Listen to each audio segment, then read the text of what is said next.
আজকে কি রান্না চলছে বলো তো? আজকে রান্না হচ্ছে কাতলা মাছের ঝোল আলু দিয়ে। তো কাতলা মাছগুলো না ভালো করে ধুয়ে নিয়েছি, আর এই কাতলা মাছগুলো দেখছি একটু বাঁকাচোরা। কারণ জানো কি, জ্যান্ত কাতলা মাছ বা জ্যান্ত মাছ, বিশেষ করে বড় মাছ, যখনই তুমি ভাজতে যাবে একটু ব্যাকা ব্যাকা হয়ে যাবে, তখনই তোমরা ভাববে যে এটা জ্যান্ত মাছ। জ্যান্ত মাছই সবসময় মানে ভাজতে গেলে একটু কুকড়ে যায়।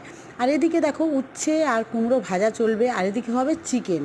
আর এদিকে দেখো আলুগুলো কাটা হয়ে গেছে, টমেটো পিস করা হয়ে গেছে। আর এদিকে উচ্ছেটাকে কি করছি, উচ্ছে আর কুমড়োটাকে ভাজা হবে জন্য উচ্ছেটাকে আগের থেকে গরম জলে ভাপ দিয়ে নিচ্ছি, কারণ যে কোনো জিনিসই না ভাপ দিয়ে খাওয়া উচিত। তো উচ্ছে একটু ভাপ দিয়ে নিয়ে কুমড়োর সাথে ভাজা অসাধারণ লাগে।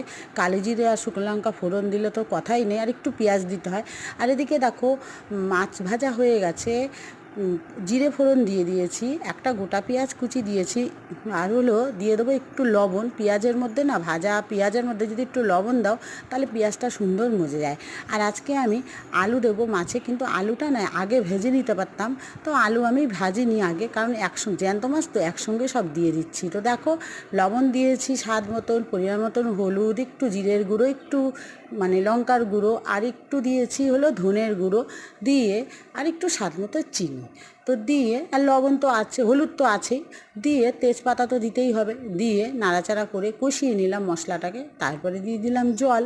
তো দেখো আজকে পাতলা ঝোল হতে খুব ভালো লাগে এই গরমে না, পাতলা কাতলা মাছের ঝোল আমাকে তো খুবই ভালো লাগে। তোমাদের কেমন লাগে অবশ্যই বলো। তো দেখো ঝোলটা ফুটে উঠছে, ফুটলে মাছগুলো দিয়ে দিচ্ছি। তো কেমন কেমন হলো তোমরা কমেন্টে বলো আজকে কাতলা মাছের ঝোলের রেসিপিটা। তো কাতলা মাছটা টাটকা, তো এই জন্যই আলু দিয়ে ঝোলটা করে নিলাম।